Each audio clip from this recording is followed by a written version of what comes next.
우선 검사의 주장처럼 소방청장이 서울소방재난본부장에게 전화한 것 자체를 의무 없는 일로 보는 것은 이 부분 공수사실 문헌에 부합하지 않습니다. 또한 전화를 건 행위를 통화 내용과 분리하여 그 자체만으로 가벌성이 있는 행위로 볼 수는 없고, 적어도 그 통화 내용이 이 부분 공수사실의 최종 결과에 해당하는 일선 소방서에서 경찰의 단전 단수 협조 요청에 대한 준비태세를 갖추게 된 것에 기여할 수 있어야 합니다. 따라서 이와 같이 소방청장이 전화한 것 자체가 의무 없는 일에 해당한다는 검사의 주장은 받아들이지 않습니다.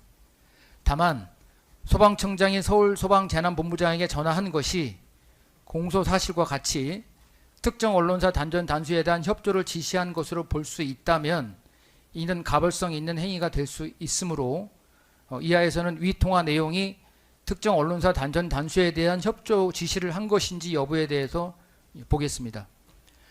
소방청장은 소방청 차장을 통하여 서울소방재난본부장에게 포고령 관련해서 경찰에서 협조를 요청해 오면 잘 협조해 줬으면 좋겠다는 취지로 이야기하였을 뿐, 피고인이 한 지시의 핵심 내용이자 불법성을 나타내는 징표인 특정 언론사나 단전 단수는 전혀 언급하지 않았습니다. 서울소방재난본부장도 소방청 차장이 말한 경찰 협조 요청의 내용에 관하여 구체적인 인식이 없었고, 이를 특정 언론사 단전 단수에 관한 협조 요청이라고 예상할 수 없었다고 보입니다. 소방청 차장이 서울소방재난본부장과 통화한 내용은 경찰과의 협조에 관한 일반적인 지시를 전달한 것으로 볼 수밖에 없고, 위 통화는 일선 소방서에서 경찰의 단전 단수 협조 요청에 대한 준비태세를 갖추는 것에도 아무런 기여를 하지 못했습니다. 결론적으로 피고인의 지시로 인하여 소방청장이 서울소방재난본부장에게 특정 언론사 단전 단수에 대한 협조를 지시하였다거나 일선 소방서에서 경찰의 단전 단수 협조 요청에 대한 준비태세를 갖추었다고 볼 수 없습니다. 따라서 검사의 이 부분 주장은 받아들이지 않습니다. 끝으로 윤석열이 최상무의 개헌 관련 문건을 건네주는 장면을 목격한 사실 관련 위증 부분입니다. 이에 대한 검사의 항소 이유는 윤석열이 비상계엄 선포 후 대적견실에서 최상목에게 개헌 관련 문건을 건네줄 당시 피고인의 자세, 시선, 전후 상황, 또한 법무부 장관의 증언 등을 고려하면 피고인이 위 장면을 주시하고 있었음이 분명하고, 피고인은 비상계엄 해제 후 당시 기억을 계속 환기하였음에도 자신의 형사책임을 모면하고자 위증하였다는 것입니다. 이에 대한 법원의 판단은 다음과 같습니다. 당시 대적견실의 좌석 배치 및 문건 교부 전후 피고인의 시선 등에 비추어 피고인이 윤석열이 최상무에게 문건을 교부하는 장면을 주목하지 않았을 가능성이 배제할 수 없고, 또 검사와 피고인이 객관적 증거인 CCTV 화면을 바탕으로 피고인의 목격 여부에 관하여 정반대의 해석과 추론을 제시하고 있는 상황에서 검사의 증명이 충분하다고 보이지 않는 바 피고인이 위 장면을 목격하였다고 단정하기 어렵습니다. 또한 당시 피고인에 대한 질문은 시간적, 장소적 특정이 전혀 이루어지지 않았고, 이러한 상황에서 피고인이 짧은 시간 안에 해당 장면에 대한 기억을 떠올리기는 어려웠을 것으로 보입니다. 당시 위 사실은 언론 등을 통해 많이 알려져 있었으므로 피고인이 위증을 할 유인도 크지 않습니다. 따라서 피고인에게 위증의 고의가 있었다고 보기도 어렵습니다. 검사의 이 부분 주장은 받아들이지 않습니다. 피고인과 검사의 사실 오인, 법리 오해 주장을 모두 받아들이지 않으므로 다음으로 피고인과 검사의 양형부당 주장에 대하여 살펴보겠습니다.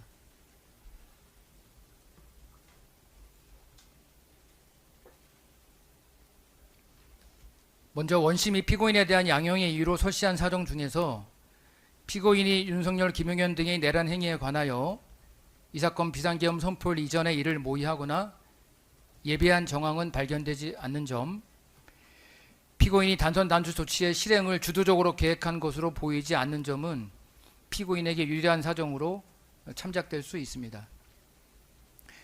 또한 이 사건 내란에 있어서 전체 폭동 행위 중 피고인이 관여한 부분의 비중이 크다고 보기 어려운 점, 피고인이 현재까지 처벌받은 전력이 없는 점도 피고인에게 유리한 사정에 해당합니다. 다만 피고인의 경력 및 이 사건 범죄의 성격 등에 비추어 보면 피고인이 현재까지 처벌받은 전력이 없다는 점은 제한적으로 고려함이 타당합니다. 그러나 위와 같은 유리한 정상에도 불구하고 피고인의 이 사건 범행은 다음과 같은 이유에서 그 책임이 무겁다고 보아야 합니다. 형법 제2편 각 측의 서두에 규정된 내란죄는 국가의 존립과 헌법 질서를 보호하기 위한 규정입니다. 우리 헌법이 근간으로 하고 있는 국민 주권주의, 자유민주주의, 국민의 기본권 보장, 법치주의 등의 가치는 우리 사회가 역사적 경험과 국민적 합의를 통해 정립하여 온 것으로서 헌법이 정한 민주적 절차가 아니라 폭력 등의 수단에 의하여 헌법기관의 권능 행사를 불가능하게 하거나 헌법의 기능을 소멸시키는 행위는 어떠한 경우에도 용인될 수 없고, 그러한 의지의 표현으로 헌법 제2편 각 측의 가장 앞부분에 내란죄를 규정한 것으로 볼 수 있습니다. 만약 내란이 성공하여 국민적 합의로 성립한 현재의 헌법질서가 폭력에 의하여 무너지게 되면 이를 원래대로 회복한다는 것은 대단히 어려운 일이 될 것이고, 그로 인하여 우리 사회가 치러야 할 대가는 상상할 수 없을 정도로 막대합니다. 따라서 내란 행위에 대해서는 엄중한 처벌이 필요합니다. 피고인이 범한 내란 중요 임무 종사 행위는 윤석열의 지시에 따라 소방청장에게 특정 언론사에 대한 단전 단수 조치에 협력할 것을 지시한 것입니다.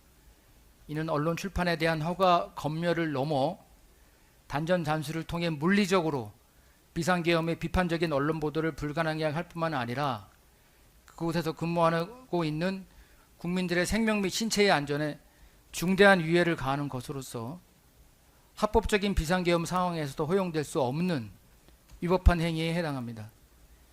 피고인은 이 사건 비상계엄 선포 당시 행정안전부 장관으로서 국민의 안전과 재난관리 업무를 총괄 조정하는 지위에 있음에도 불구하고 소방청장에게 특정 언론사에 대한 단전 단수 조치에 협력하라는 위법한 지시를 하였습니다.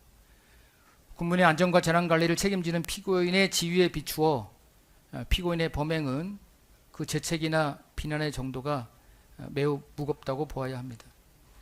피고인은 당시 국방부 장관과 더불어 대통령에게 계엄의 선포나 그 해제를 건의할 수 있는 2인 중에 1인이었으므로 비상계엄의 요건을 정확히 파악하여 대통령을 보좌하여야 하는 지위에 있었습니다. 그런데 앞서 본 바와 같이 이 사건 비상계엄 선포는 그 요건을 갖추지 못하여 위법성이 명백하고 피고인도 이를 잘 알고 있었던 것으로 보입니다. 그럼에도 피고인은 본인에게 부여된 헌법상 법률상의 막중한 책임과 지위를 외면한 채 오히려 위법한 비상계엄을 정당화하고 이를 유지하는 데 중요한 수단이 되는 이 사건 내란 중요 임무 종사 범행을 저질렀습니다. 더군다나 피고인은 수사기관 이래부터 항소심에 이르기까지 여전히 이 사건 비상계엄 선포를 용인하는 듯한 태도를 보이거나 자신의 법적 책임을 애써 눈 감고 회피하려는 태도로 일관하고 있는 바, 이러한 점에서도 피고인에 대한 비난 가능성은 매우 크다고 할 수 있습니다.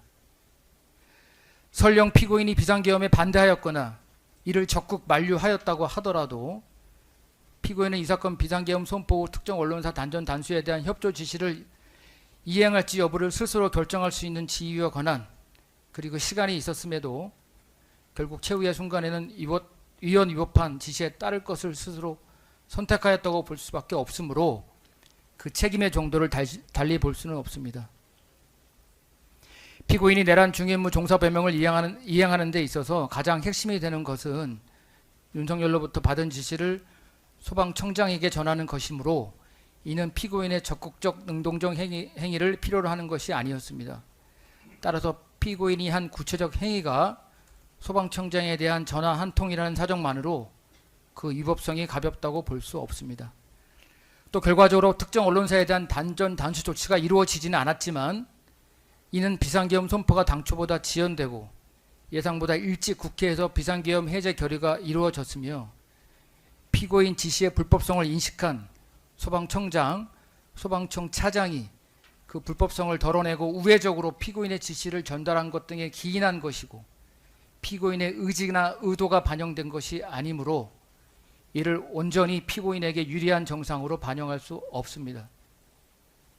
피고인이 윤석열의 지시에 따라 소방청장에게 특정 언론사 단전 단수 협조 지시를 하다함으로써 화재 재난 현장의 최전선에서 직무를 수행하고 있는 다수의 소방 공무원들이 윤석열 등의 내란 행위에 연루되어 조사를 받게 되는 등으로 정신적으로 적지 않은 고통을 받게 된 점도 불리한 정황으로 고려하지 않을 수 없습니다. 피고인이 단전 단수 협조 지시를 직접 하였을 뿐만 아니라 이 사건 비상계엄 위법성에 대해서도 잘 알고 있었음에도 불구하고 수사기관 이래 항소심에 이르기까지 동일한 주장을 반복하면서 이를 전면 부인하는 등 범행 후의 정황이 좋지 않은 점도 양형에 있어서 불리한 사정으로 고려됨이 타당합니다. 나아가 피고인이 범한 위증죄의 경우에도 피고인이 자신의 내란 중요 임무 종사 범행의 실체적 진실을 은폐하기 위하여 증언 거부권을 포기하고 적극적으로 위증을 하였다는 점에서 그 위법성의 정도가 결코 작다고 볼 수 없습니다. 따라서 원심의 형은 가벼워서 부당하다고 판단합니다. 이에 대한 검사의 주장은 이유 있습니다. 결론을 말씀드리겠습니다. 원심에서 유죄가 선고된 내란 중요 임무 종사, 이 사건 지시 문건을 전달받은 사실 및 특정 언론사 단전 단수 지시 관련 각 증언과 조태열 문건 관련 증언에 대한 위증에 대하여는 피고인의 항소를 받아들이지 않고 원심의 판단을 그대로 유지합니다. 원심 판결의 무죄 부분인 직권남용 권리행사 방해 및 최상목 문건 관련 증언에 대한 위증 역시 검사의 항소를 받아들이지 않고 원심의 판단을 그대로 유지합니다. 다만 앞서 말씀드린 바와 같이 원심의 형은 가볍다고 판단되므로 검사의 양형부당 주장을 받아들이고 피고인의 양형부당 주장은 받아들이지 않습니다. 따라서 관여 법관의 일치된 의견으로 원심 판결의 유죄 부분을 이유 무죄 부분을 포함하여 파기하고 변론을 거쳐 판결하며 원심 판결의 무죄 부분 중 직권남용 권리행사 방해의 점에 관한 검사의 항소를 기각합니다. 다음과 같이 선고합니다. 피고인 일어서십시오.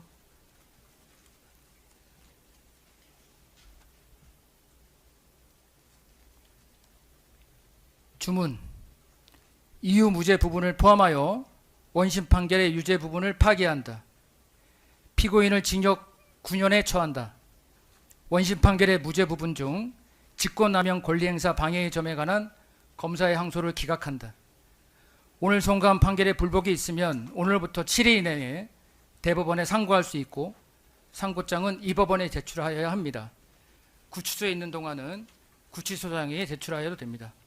이상 판결의 선고를 마치겠습니다.